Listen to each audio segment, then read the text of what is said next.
All right, good evening, everyone. Welcome to Diversity in the Newsroom, presented by Merrill College of Journalism. My name is Katie Auney. I'm the Assistant Dean for External Relations.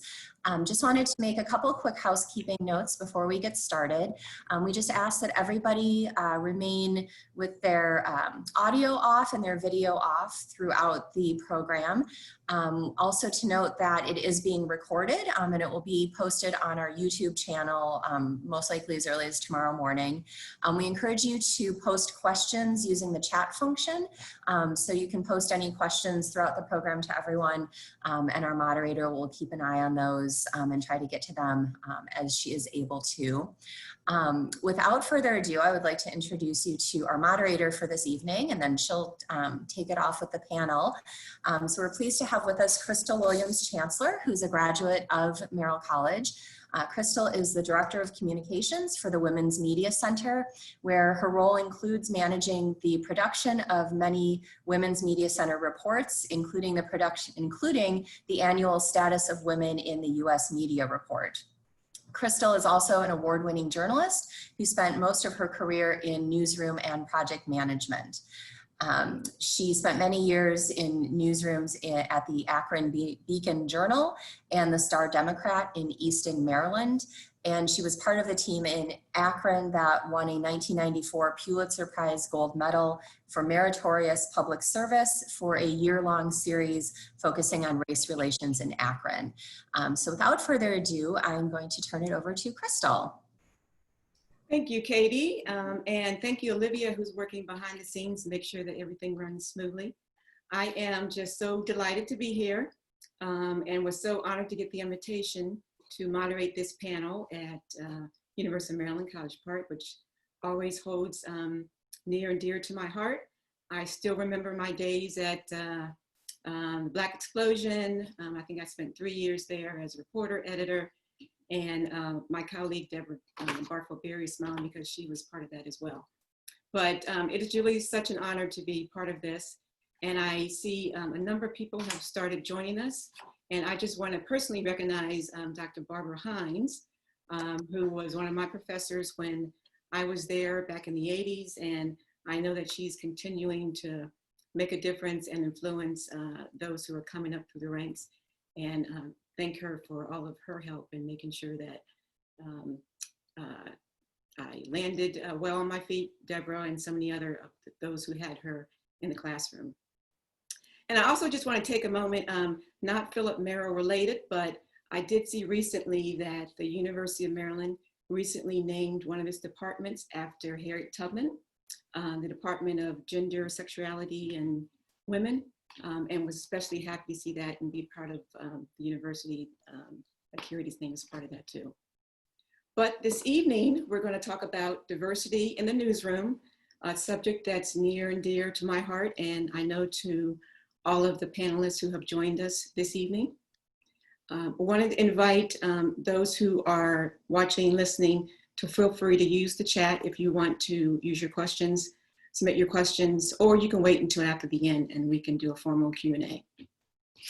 But we have a very distinguished panel, and I will begin with Deborah Barfield Berry, who I mentioned was also at Merrill at the same time that I was. She is a national correspondent for USA Today and is part of the national enterprise team that covers a variety of topics, including voting rights, civil rights, and the census. She also is an award-winning journalist, including part of the team at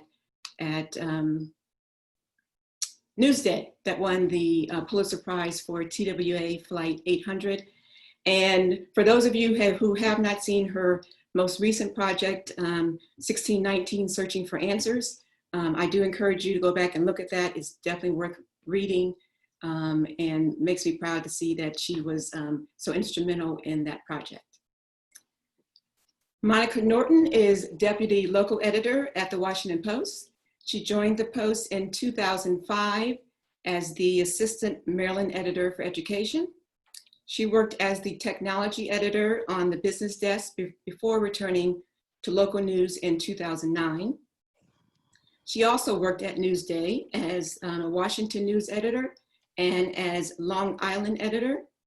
And prior to that, she worked with Gannett Suburban Newspapers as a bureau chief and with the Baltimore Evening Sun and the Baltimore Sun.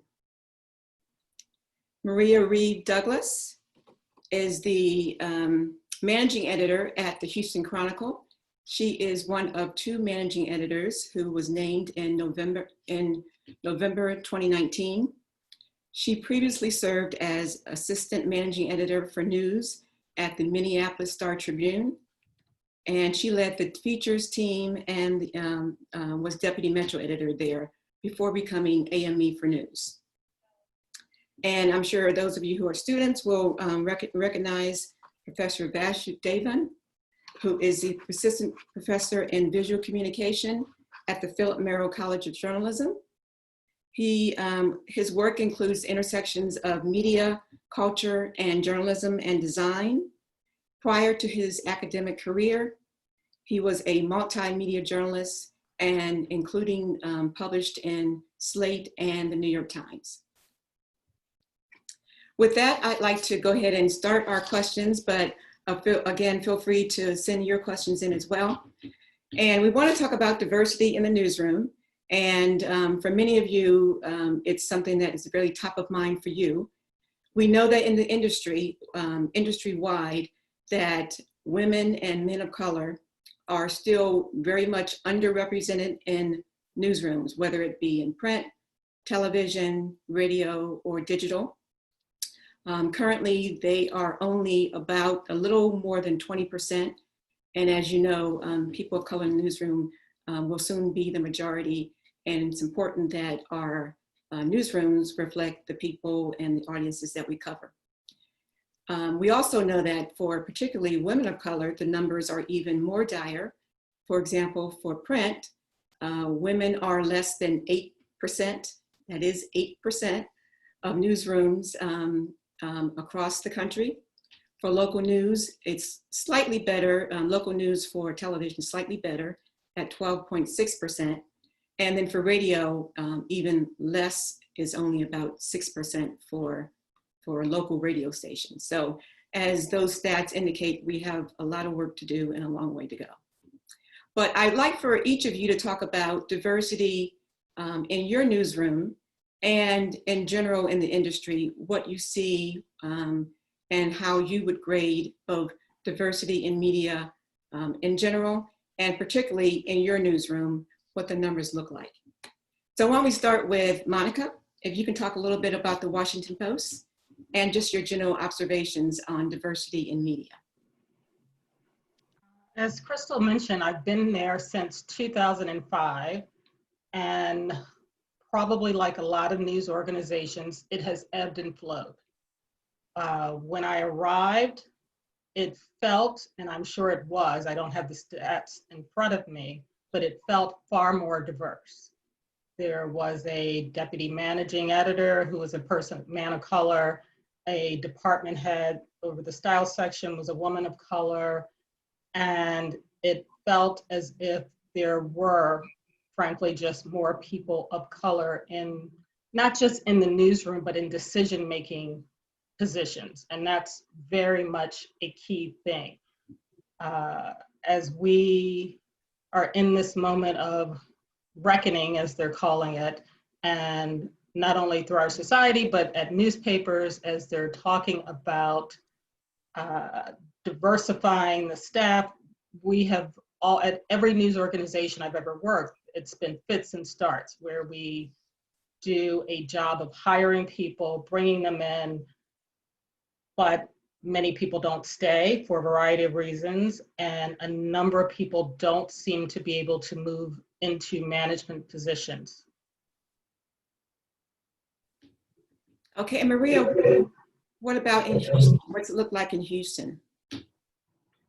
Yeah, in Houston, when I got there, I think, though I can't prove this, I don't know, but I think I was the first Black managing editor there.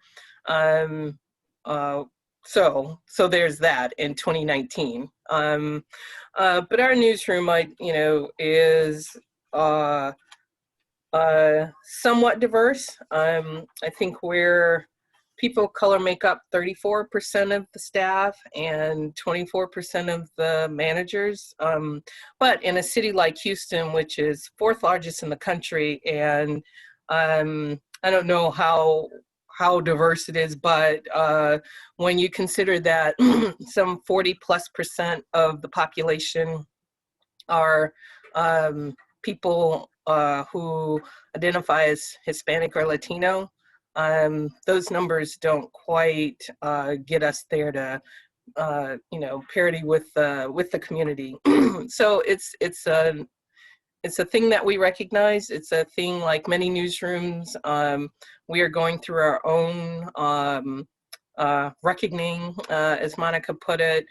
We have a unity group that is working on several initiatives. And like other newsrooms, we adopted, capitalizing the B in Black, earlier this year. So like many places, we recognize it and are working on it. It's twofold. It is the people who we bring in the door through internships and not just early career journalists, but trying to get people with some experience to bring that to bear in our coverage and what we decide to cover and how we decide. And so, taking harder looks at those kinds of issues. And, and I think Monica and Deborah would agree, and you too, Cristal, we've been talking about this for years. And so what makes this feel different now? It feels different because I think that more people are actually paying attention to it and willing to do something about it. And I think that might have been true to some degree in the past, but this feels different to me.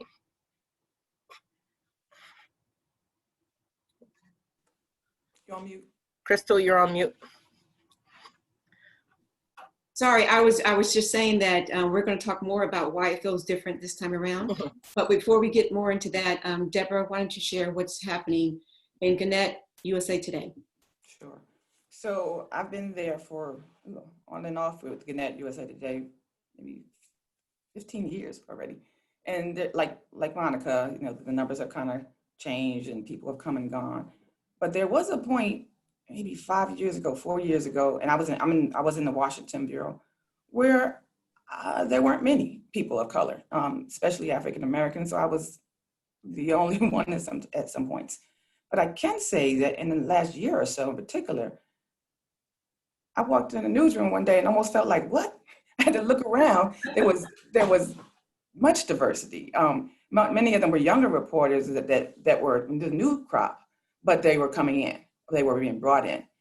And then that kind of set things in motion that you see more people of color. And then more recently, I've been moved to the National Enterprise team. And that team is very diverse. In fact, much of what we cover is about racial injustices or issues related to people of color. So we see a whole new team there. And that's part of what's happening even now as we move to changes. But while things start to look different in my newsroom, I just want to add the reality of being a reporter in the streets, or more importantly, reporter on Capitol Hill. Pre-COVID, of course, when we were on the Hill and at hearings and press conferences, et cetera, there were many times I still was the only African-American at that press conference or at that hearing or in that room. And that made me feel sad that as long as I've been doing this, there still aren't enough people in the room of color. I hope now that we're talking about it, now that things have changed, we go back to our newsrooms, we go back to these press conferences, it will look different, but that's still a sad statement of the state of affairs as long as we've been in this business. Mm-hmm. And Krishnan, what is your assessment of how we as an industry are doing regarding diversity? And if you want to talk a little bit about your perspective from a university professor. Sure. While I'm not actively in the newsroom anymore, a focus of my research is how do journalists cover race? And for example, the the coverage, the initial coverage in 2016 of Colin Kaepernick's, kneeling protest, this is a huge story and an important story, and it was completely, told in this way that, almost favored the folks saying this is anti-patriotic, right? And how does a story like that get told in that way? And I think it comes back to this issue of a lack of understanding of what he's doing in the first place. And journalists, really the journalistic process getting in the way of really understanding and listening to Colin Kaepernick. And it's interesting to see how that has shifted in 2020, where many journalists are writing very differently about how his protest was important. And also at the university level, I think there are some, especially at Merrill, there's some really important conversations we're having about how do we, how does journalism and anti-racism coexist in the same space, and why is that important? And I think I'm very heartened about the initiatives that we're doing, not just because I work there, but also because I truly believe that there's a lot of people who truly think now it's time to change not only journalism, but journalism education. Yes, and I was, Katie had shared some of the recent statistics from the university about the students who are graduates or undergraduates at particularly the Merrill College and the university as a whole. And it was encouraging to see that the trajectory is going up, and hopefully that continues on that realm. Recognizing, of course, that the university, like the rest of the world, still has a ways to go in order to achieve parity. But I want to get back to a point that Maria raised, which she was saying that it feels different this time. And I don't know if everyone else agrees with that, but if you can talk a little bit about, particularly in this moment of moral reckoning, racial reckoning, as the protests carry on for since the summer and will go on, seems like indefinitely until there's some real change. There's also been some questioning of institutions, including the media. Talk about a little bit about what that means in terms of your approach to covering the news or assigning, and your, if you've seen any shifts or changes that you hadn't seen in previous years because of this reckoning. Maria, why don't you begin, since you launched that conversation earlier? Okay, sure. I said I hope it feels differently this time. And I'm kind of an optimist, so I think what is different is that there might be a recognition, even outside of media, about what the climate is, given who is in charge of the country, and that I think people feel like that some of this stuff has been laid bare, like you can't ignore it anymore. It's in your face. And so how do we in media kind of come to terms with that? How do we change our reporting to address that?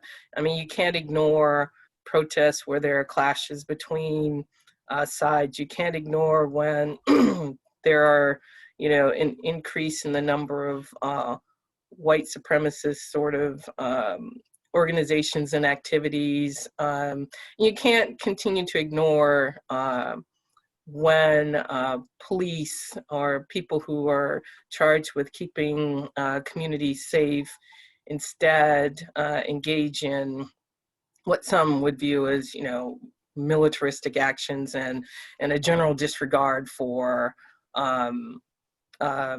people, especially Black bodies. And so I hope that doesn't come off sounding like militant and everything, but I think there is this recognition that, let's call this what it is, and let us look at it with clear eyes, and try to do some reporting. So in our newsroom, our Unity group, I mean, one of the things that they have asked for and we have started doing is having different people come to news meetings where we start to make decisions about what gets covered or play and that sort of thing. And just having those eyeballs and those viewpoints in those meetings begin to make a little bit of difference. And what it also does, it's puts other people on notice that they, like, it raises their awareness too. So that, when you're talking about who's covering the George Floyd funeral in Houston, we recognize that, some of the first demonstrations had, all white staff, and then some members of our staff who are people of color said, why am I not involved? It's like, excellent question. The funeral is Saturday, you're assigned. So, I mean, it's just, that recognition of who gets to tell the stories, and what is that perspective like? So I do think there's some things at work here that make this feel different. I think there are people who are generally ready for things to feel and look different, whether that's pushing for more managers of color or more people who walk in our doors as interns, and looking at what gets on our websites, what do we focus on? Where's our focus? Even looking at our beat structures to figure out, are there beats we should have as opposed to, the traditional cops, courts, schools? Like, are there ways to turn it so that, we're addressing real issues in the community? And Deborah, what do you think? Does it feel different to you, or is it wait and see? I think it does feel different. And, when you ask about our approach, is our approach different or my approach different? Well, I've been covering voting rights and civil rights for a long time. So, that plays into, or gives me plenty of opportunity to write about people of color and issues important to them. So my approach hasn't changed. But I can say that it looks like more organizations are stepping up to do more, including my own. Again, we had this enterprise team, but in recent days, recent weeks, we had a meeting today where we're talking about diversity, and our editors are talking about not only diversity in USA Today, but our whole network, which is more than 200 newspapers. So there's that effort to do that, to hire folks, to make sure there are more people in management positions. But it feels like I'm kind of likening it to the 1960s, when all of a sudden there were these civil rights movements and all these riots, et cetera, or uprisings or whatever. And then people looked around the newsroom and said, oh man, we don't have people of color to cover this and to give a perspective and context. Mm-hmm. And then we looked up in 2020 and they're like, oh, we don't have people to cover this and put things in context. And so here we are, 50 years later? And now there's this, as we call it, reckoning. But I think if we don't seize this moment, I think this is the opportunity to seize this moment. Folks are talking the talk. Some of them are actually walking the walk and making things happen. So it feels different in that way. I think we might actually already starting to see some things happening in newsrooms across the country. Maybe not enough, but in some. And you talk about the changes that have been happening and your own presence, physical presence in the newsroom. And I know that each of you, just because of who you are and your experiences, both as people of color in newsrooms, and just you bring with you a whole tableau of experiences and expertise to the newsroom. And I'm sure that has made a difference in a lot of stories, both in terms of how they're covered or who's assigned or whether or not a headline, makes it to print or doesn't make it to print. And so I'd like for you each, starting with Monica, to just take a moment and talk about your presence in the newsroom and give one example, please, of how you have made a difference in the newsroom that is indicative of not just one reason why you're there, but one of the important reasons why diversity is so critical in making sure that all stories are told and are told accurately. Sometimes it's, as you said, it's a headline or a photo or placement of a story. You know, most recently, I can think of, we had a story that, the story was fine. It was about how police are feeling beleaguered, officers who are trying to do the right thing, being held accountable. And it was the same day that George Floyd's brother was on the Hill testifying. And so we're looking at the evening page and that story is there. And so I just raised the question, like, what are we doing about George Floyd's brother? Do we have a story on that? You know, like, it's inside. And I was like, well, to have a story about, you know, officers, you know, it was a legitimate story, feeling beleaguered, and somebody who lost their brother, you know, the placement there, we need to think about those things. I don't know whether somebody else would have brought that to the fore at that particular meeting. I think I may have been one of a, you know, it's by Zoom now, so I can't always see who's in the box. But when we were in the office, frequently I was, you know, one of one or two or maybe three at the table, you know, so I don't know whether anybody else would have recognized that, but my thing was, you know, I wasn't disputing that we needed to do this story on the police officers, but to have that story on the cover and not reflect that George Floyd's brother is on the Hill testifying at the same day. And so a switch was made, you know. Might somebody else have noticed that at some point? Possibly, but you know, I often feel like, you know, because I always tell people, don't invite me to dinner if you don't expect me to eat. So you invited me to the table. So, you know, it's like, that's what I'm there for. You know, it's that sort of thing that I think is why diversity is critical. You know, you were asking about why it's different at this time. I also think that there's much greater buy-in now. Whereas when we started, you know, as all news organizations are doing and reevaluating and reassessing and creating new positions to cover diversity, when, you know, a supervisor had reached out to me earlier, and my initial reaction was, I'm not serving on another diversity committee as long as I live. It's like, I've done it at every news organization, and unless there's real actionable change. And I remember him asking me, you know, what should be done? And I was like, well, I can tell you what you shouldn't do, and that's nothing, which is what you've done in the past.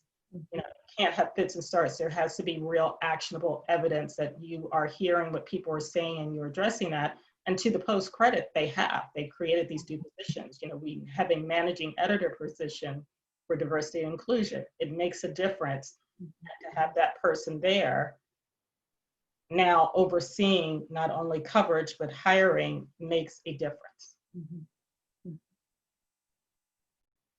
Maria, what about for you? What I know that you're obviously one of the managing editors there, and so you play a critical role in not just assignment, but placement and all the other managerial parts of the newsroom. So what about an example where you really made a difference in coverage?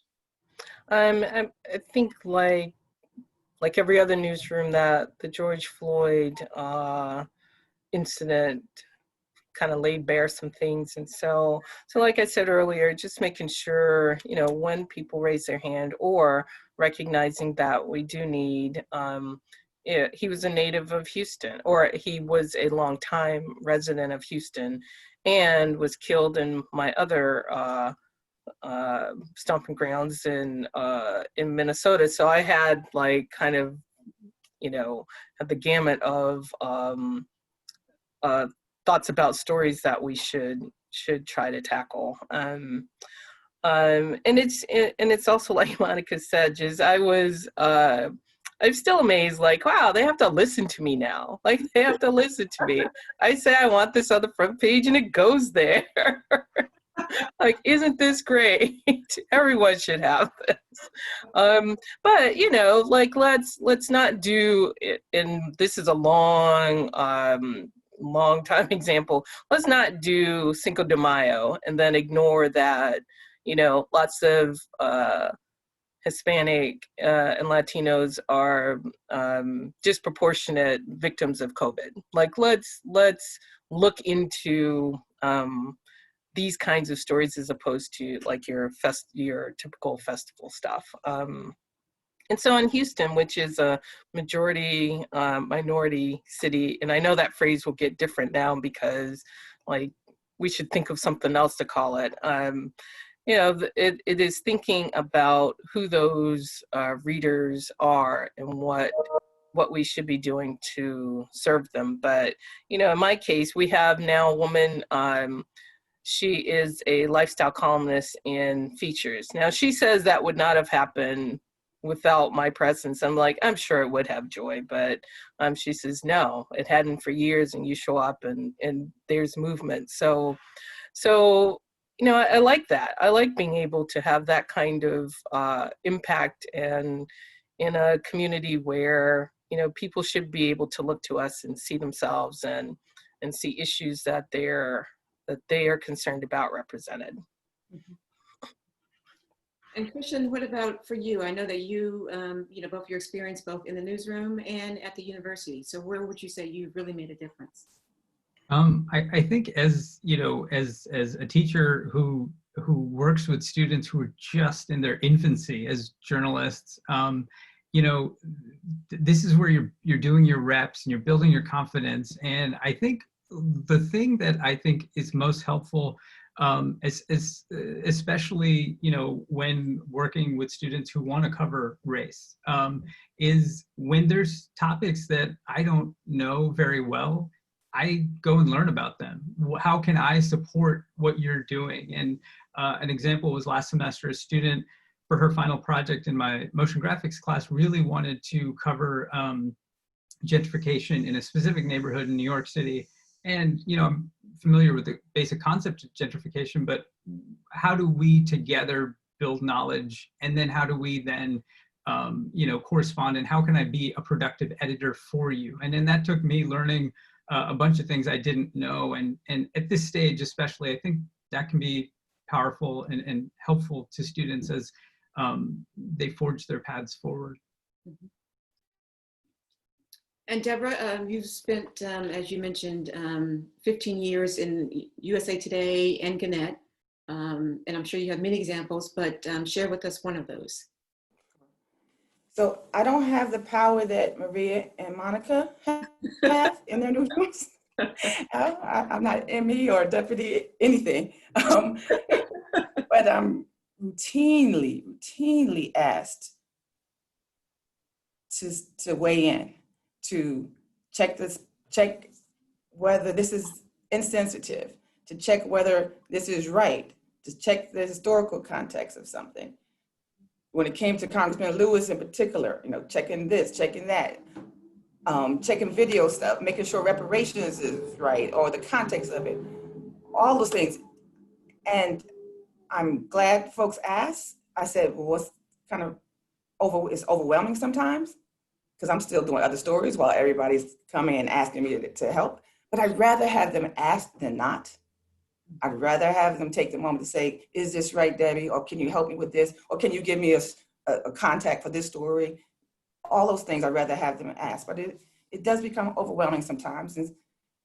And I think there should be other people in the newsroom they can ask, right? So if there wasn't just me and a few others, then they wouldn't have to always ask me. But with that said, you're right, because over the years, you know, many different times I've been in that position to have to deal with it. But more recently, and it wasn't just me on this one, we did this great package on Tamir Rice. Well, not him, but this would have been his 18th birthday. This year would have been his 18th birthday. Mm-hmm. So our editor, Christine Silva, came up with this idea of interviewing young Black men who would turn 18 this year and their take on what it's like to be a Black man in America. So we were all excited about it. And then it got down to like the editing stages. And And I even did it. I was guilty at first. I wrote, I was talking to an interview with a young man, and he's 18 or about to be 18 this year. And I wrote boy, because technically AP style, you're under 18, you're a boy. But then somebody raised, then we started having major discussions about using that term boy. Here we are in 2020, worried about whether we should use the term boy in the middle of what? Unrest, in the middle of the 18-year. So we decided we were not saying boy. It just didn't, and it even gave me pause. I knew it was technically correct, but it didn't feel right. So we had major discussions, and you will not see boy, and you did not see boy in the headline, in the story, in the nut graph, all those things that initially we would have done, but it felt right. So that's just one example of something more recent that said, will make a difference. And making a difference, as Deborah jokingly, talked about Monica and Maria, and how you are essentially in the important role of being gatekeepers for your newsrooms as to what gets covered, who gets assigned what, placement of stories. And we know that sometimes when those gatekeepers either don't have necessary perspective or experience, that things can go awry.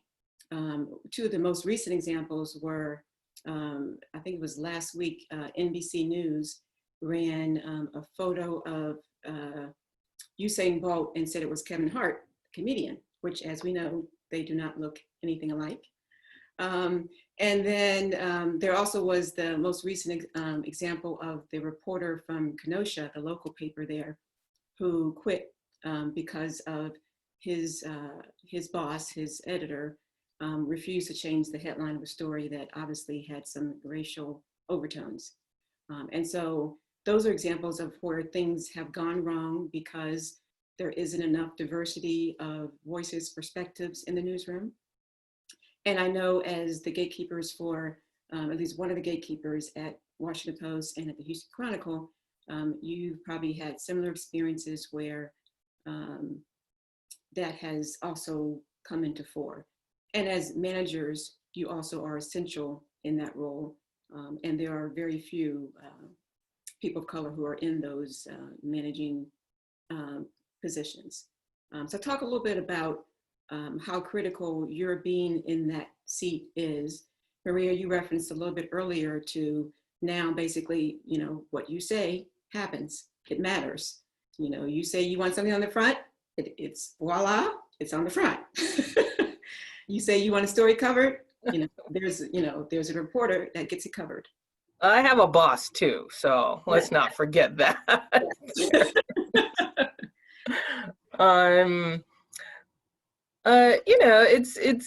It is, I sometimes feel kind of the weight of that.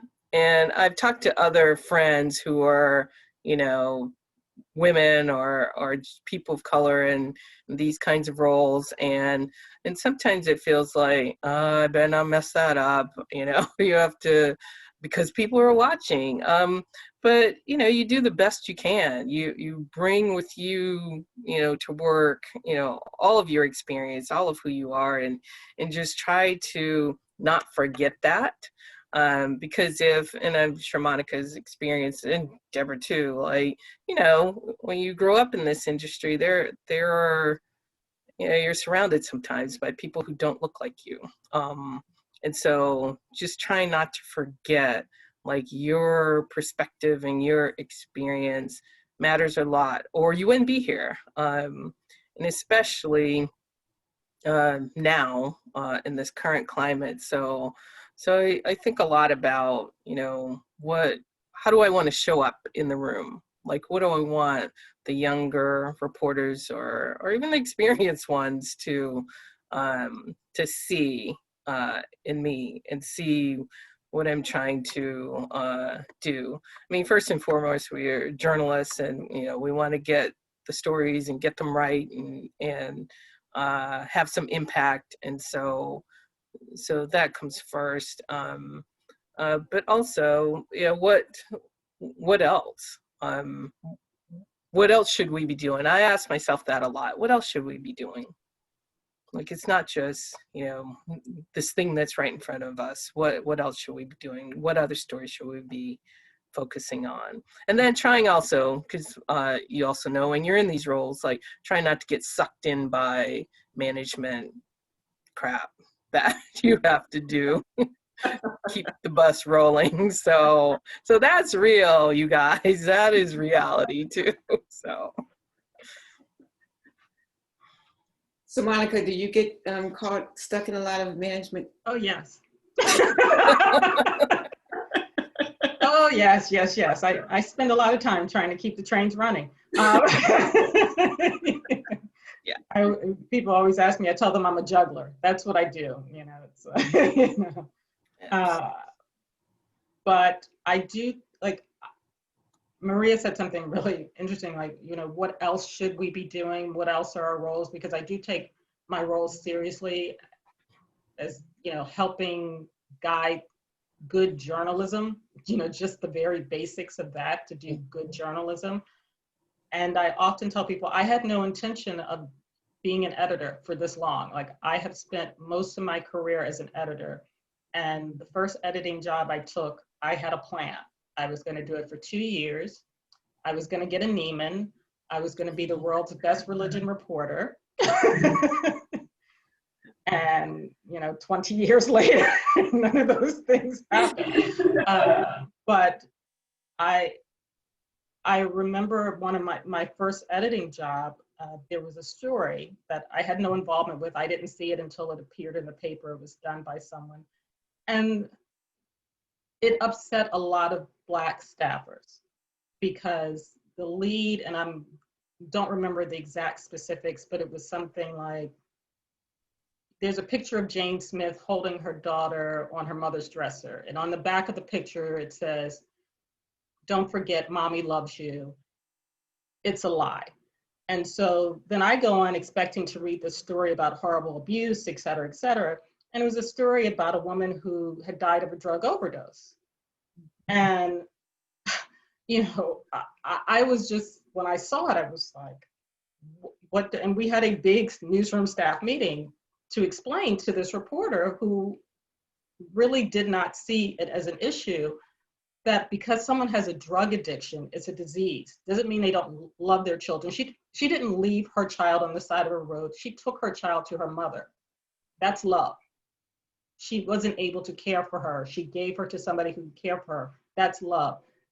Suffering from a drug addiction does not mean that you don't love your children. You have a disease like alcoholism, like anything else. Mm-hmm. But his perspective was not someone who was aware of such things. You know, fast forward now, we see when the opioid addiction became something that was impacting whites, it became much more of something where people were much more understanding, as opposed to when it was just something affecting Blacks and Hispanics. Mm-hmm. But that was not his worldview. He could not see that. He thought that this drug addiction and her leaving this child signaled abandonment. And we had to explain to him this signaled love. And that's why I stayed as an editor, because I thought, I was arrogant. I was like, you need me in this newsroom. You know, you need my voice at the table to say, no, this is a different perspective. I come from a very blue collar, working class family. My parents were a little bit older. They were part of the Great Migration. They came through some hardships in the South that would, you know, shock most people, that they survived. Not everybody in the newsroom comes from that. You know, I used to jokingly say, you know, the people with 3 names and Harvard degrees and Yale degrees. So they make for an interesting newsroom, but you need people from all perspectives and from all lifestyles. And you need people who, yes, grow up on farms and grow up on cities and Black and trans and whatever, and, you know, this is the full breadth of America we're trying to cover, and the world. So you need perspective like that. So that's why, as Deb said, when people come to me and say, can you read the story? Yes, it's exhausting to be that person. But I'd rather read it before it goes in print than after it goes in print and we have people picketing outside the door. So that's my role. So when you ask me what more can I be doing, that's part of it. The other part of it is I'm kicking the door open. I'm trying to find my replacement. You know, I talk to a lot of particularly young women, and I tell them, You know, I'm no spring chicken. You know, but I need somebody to come in behind me. And I would like that person to look like me because I think I brought value. Definitely, and thank you for also mentioning the broader definition of diversity, because while we're talking primarily about racial diversity here, that we know that there's a lot of voices that do not or do not find their way in the newsrooms or in our stories that we cover or the reports that we file, and it's important to keep all of those voices and all those stories told. So Monica, you talked a little bit about why you stayed, and I'm going to ask Deborah and Maria to talk about that too, why they stayed. And in the meantime, if there are those who have questions, feel free to post those in the chat. So Deborah, why did you stay? We know that there are a lot of journalists who leave the industry because they are tired or exhausted or get fed up or other opportunities. So why have you stayed? So I would be less than honest to say I haven't given it a thought, especially as you go through another round of layoffs, you know, you go through the downsides and you go through furloughs, like, and more importantly, papers are closing around you, you know, and your friends are leaving the business because they had to. So there have been times you're like, well, should I stay here? But 30-something years later, I still am here. Mm-hmm. And 30-something years later, I still feel like there's stories to tell. Mm-hmm. And it amazes me sometimes. I'm in the middle of a project now, so I'm kind of a little frustrated right now. But the times I'm excited about telling a story and surprised that there are still stories to tell.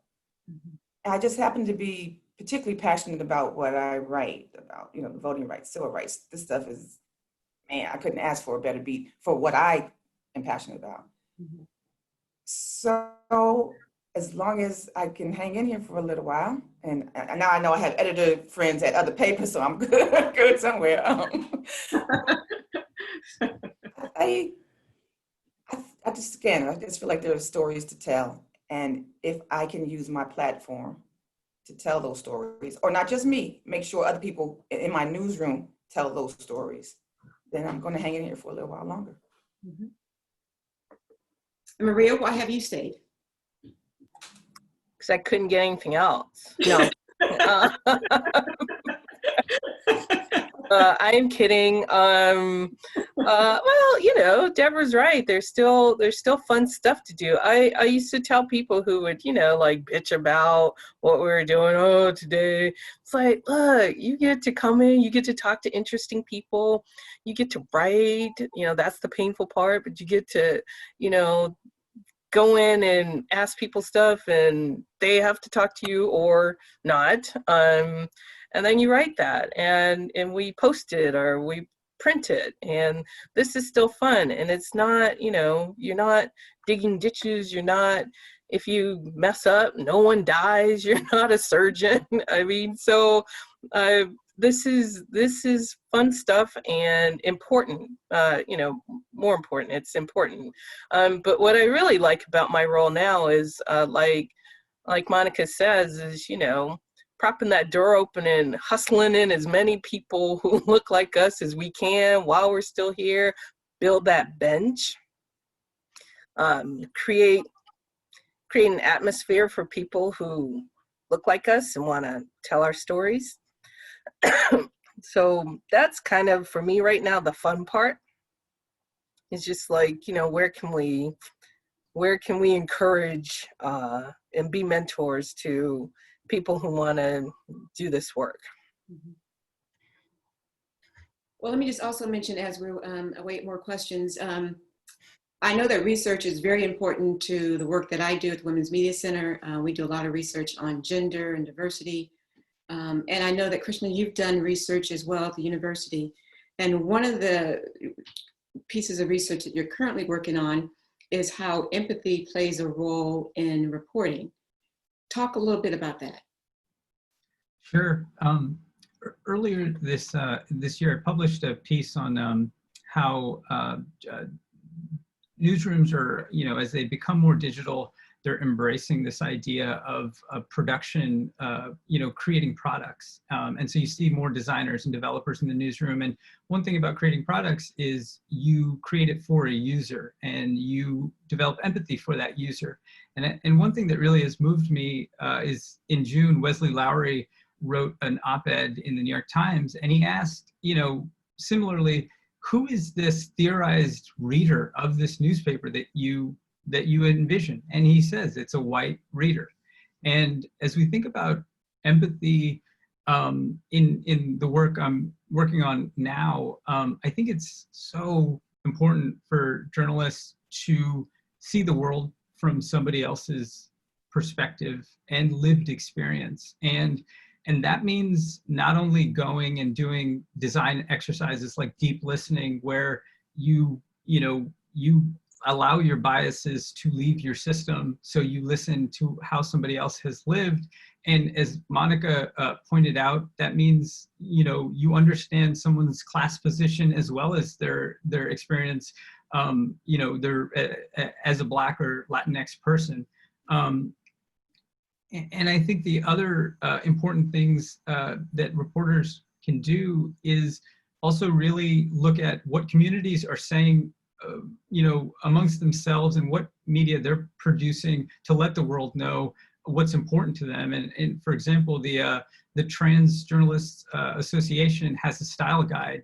And I think, employing that, bringing that into the newsroom and understanding what are communities creating already, I think that also goes a long way in developing empathy. And so, I think as we think about the future of journalism, creating digital innovative products, I think it also matters who the readers and users are of that. And when you think about the people you cover, you also think that they may be reading what you write and what you video and what you create in a podcast. Then what you create and you design becomes different. You become accountable to people that you previously didn't consider part of your audience. And I think empathy plays a crucial role in that. Definitely, and looking forward to hearing more about your research, because particularly as we see, more of the protest and the direct relationships between the reporters, those in the streets and those who are being covered, empathy is becoming even more so a valuable tool or that we all need to have. But I want to ask a question from, and forgive me if I say your name wrong, Kanita, who wants to know what advice you have for student journalists and for those entering the industry, particularly how to manage mental health, navigate the tough and uncomfortable situations, create change when there is fear of consequences, such as upsetting the administration or leading to loss of opportunities. Any of you can tackle that one? I'll jump in. This is one of those areas where I'm going to tell you to do what I didn't do, what I am learning to do. I'm taking a page from the young folks and practicing much more self-care because this is a hard job. It is long hours. It is particularly stressful now with COVID and covering race and looking at videos of people who are dying or being assaulted or shot or what have you. It is really critically important that you take time and you say, you know what, I can't do this right now. I need time for me to talk to people, particularly people of color. We are so reluctant to do that. It is critical because I have seen the consequences of what happens when you don't get that help that you need, and you do not want to be in that position. We all love our jobs on most days, but it is not our life. Your life is the most important thing. You do not need to sacrifice yourself or your job or anything. Yes, it is difficult when you are, I think of the young man who just quit his job because he was frustrated. And I remember being at an NABJ convention and hearing a young man working in a small newsroom in Louisiana, where he was the only person of color, and going up against his bosses about something that was really offensive and racist that was happening there. And as I told you, I come from parents who grew up during very hard times in the South. And so I was always like, I don't quit a job if I don't have a job. I have changed that tune because I do not think it's worth your mental health. Make sure you have something lined up so you are not homeless, but you should think, you know, how can I grow? If you're not growing at a place and there are obstacles in your way, you need to leave, because your life is the most important thing, and you need to reach out and have a network of people, you know, mentors, sponsors, people that you just call up and say, hey, I'm having this problem, I don't know what to do. A core group of people that you can rely on who are not in your office. Yes, and I should also say mentoring is very important. And I was also pleased to see that one of my mentors, Professor Sept, is also in the audience, and he raises a question, and I will ask his question and a second question with that, which is, he asks about what single one thing would you say that newsrooms can do to improve diversity? And then secondly, I'll add the question, what one piece of advice would you give to journalists who are coming up behind you? I'll start if you want. And Professor Sept is one of my favorites too. Thank you for all the AP styles, Professor Sept. Simple, hire us, bring us in the newsroom, and reporting jobs, editor jobs, photographers, videographers, social media, just bring us in. I'm glad to say that more organizations are doing it. Glad to say that the company I'm working for is about to hire 60 people, y'all. So I'm gonna put the link in there. If y'all look for jobs, we're about to hire 60 across the network. So keep that in mind. But then I would, as you asked about advice to our future journalists, is make sure, as Monica said, or you said, look for some mentors. Make sure you find NABJ, NAHJ in your neighborhood, in your community, or even the national. Sign up, because we all have been part of those organizations. They have lifted us up in many ways, have been our strength in many ways. And then don't forget, if you're trying to go to the big papers, don't forget your local paper. There's still a few of them left. The local newspapers are still important, and it's a great place to learn. Cristal and I started at a tiny paper in the Eastern Shore of Maryland. And Cristal was the first person of color at that newsroom, by the way, that's what you said. But it's important to make sure you tap those folks and look at us as mentors. Make sure, and when we say, call us up and come have coffee or tea with us, please do that. Please do that. There's so many people who say and don't do it, and you never know. We got internships coming up this fall. Call. If I say call, I remember when I needed somebody to help me. And there were people like Reggie Stewart and others who were there for us. So make sure you do that. I just wanted to add, as a person in a hiring role, you know, I think a lot of people look for that 4-year degree and from this place and these 3 internships and that thing. I'm not saying you don't need those things. I'm not saying you should not be prepared, but, you know, I would also say companies need to look beyond what we thought of as kind of the ticket in, like you had to have these things, you know, a variety of experiences I think are also valuable. And when I'm looking for interns and people to hire, I'm scanning that resume. And by the way, 1 page on the resume, no more. You haven't lived long enough to have more than 1 page, so please keep it to 1 page, because no one's reading more than that. You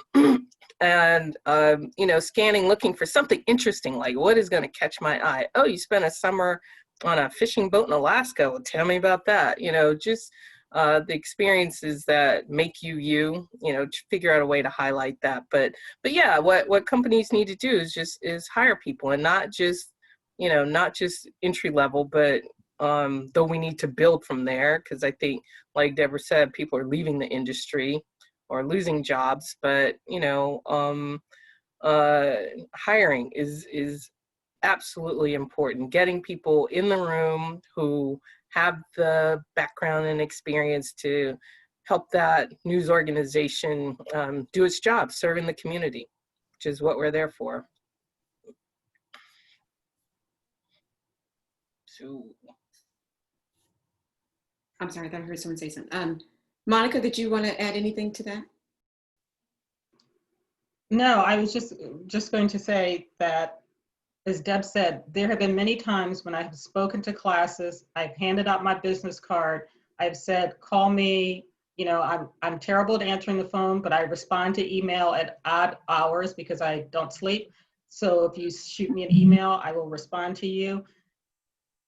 I can count on one hand the number of people who have followed up. There's a young woman at Howard University who actually followed up. We had coffee, we talked on 2 occasions. You know, I've been doing this 20, 30 years. I seriously think there have been 3 people who have followed up. As I tell people, it's not as plentiful as it used to be. I don't know as much as I used to about who has job openings, but I still have some folks out there. We had you know, to give you an example, we had an intern a few years back who was looking for a job, and I made a call. I worked at Newsday. I made a call to my friend there, and I said, hey, I had this really great intern. We don't have a place for her. She's really good. She was not a person of color. She was just a good intern, and yeah, and she got a job there. She did great. She's gone off to do other great things. But when I hear jobs and there have been great people, I pass them along, you know. So we can be a resource. Shoot us an email, call, whatever. Check out our, I'll put the Washington Post Tumblr. We post our jobs there. I think the intern deadline may have passed, but don't quote me on that because I don't always keep up with that until I have to actually sit on the committee to look at the internship applications. But seriously, reach out to people at the journalism organizations. People do want to help you. This is what we're here for, because people have helped us, each and every one of us. I cannot tell you the number of people who went out of their way. They did not know me necessarily, they knew of me, they saw something, they pushed me. Deb was in the Washington Bureau at Newsday when I arrived there. There was someone who pushed me into that job. I had never done Washington news, and I wasn't sure I could do it, and I jumped in and just treaded water until I learned how to do it. You know? But somebody was pushing me and saying, whispering in my ear, you can do this and you can do more than you think you can do. And you need those people. And if you make this network work, it will work for you. I would also add your classmates, you know, people that you are coming up with will be folks that you work with or maybe compete against. So, you know, making sure that those relationships are good. I mean, you see Cristal and Deborah, after how many years, we won't count, that they are still, you know, still in touch and still providing each other support. So your classmates are also a source of support for you. And while I'm talking, I see that Chris Harvey is on here. She was one of my huge supporters. So, hey, Chris. Right, and while we're giving shout outs, I'm not sure, I see Marty Kaiser. I'm not sure it's Marty Kaiser from the Milwaukee Journal Sentinel, formerly, but if it is, hello to you too, and thank you for joining. But we are out of time, but before we wrap up, I want to give the last word to Krishnan, my question is, when it comes to diversity in the newsroom, what gives you hope or makes you feel optimistic? That's a great question. I'll be brief. Just seeing the rest of the panel. I mean, seeing all of you in leadership positions, seeing how, you know, encouraging you are and the work you do. I mean, I think that it's been so awesome just to learn from you and hear your stories. I think that, you know, gives me a lot of hope. And secondly, also our students. Our students are dogged reporters. They want to, you know, do good journalism and fearless journalism. And I'm really inspired by that as well. So, you know, I think those are the two things I'd say. Thank you. And so we are out of time. I really enjoyed being part of this conversation. Again, I want to thank Katie for the invitation, for Deborah, Krishnan, Monica, and Maria for being part of such a dynamic panel. And I will follow up with Katie. I intended to share a list of resources, organizations that will be helpful to you, and I will share those with her. But I will now turn it back over to Katie. So Katie. Thank you, everyone. Thank you to everyone for joining us this evening. As I mentioned at the beginning, we did record the program, so we will be sending that out, the link to that for anyone who wants to watch it again or wants to share it with anyone. And I will include in that email both the list of resources that Cristal referred to, as well as some of the things that are being shared in the chat here, different links to some of the internship applications, as well as the email addresses of the panelists. So really encourage any students or our young reporters who are out there, please do take all of the panelists up on their offer to, you know, to be resources for you. You know, you may not be able to have coffee right now because of COVID, but you can do a virtual coffee or some sort of a conversation over Zoom. And I know all of them would be thrilled to talk with you and to help you. So with that, I'm just going to make one last plug. We've got a series coming up of election-related panels that we're partnering with a couple other colleges at the university on. The first one will be September 17th, talking about disinformation and fact-checking as it relates to the election. And we'll have a couple of our Merrill faculty, Sarah Oates and Naimul Hassan, who will be part of that conversation. And on October 7th, we'll have a panel talking about election polling, and Sarah Murray of CNN, who is a Merrill alum, will be moderating that panel, and Chris Freites, another Merrill alum, will be one of the panelists for that, together with some other faculty from elsewhere in the university. So keep an eye out for more information on those, and I hope you all will join us. Have a good evening. Thanks again, everyone. Thank you.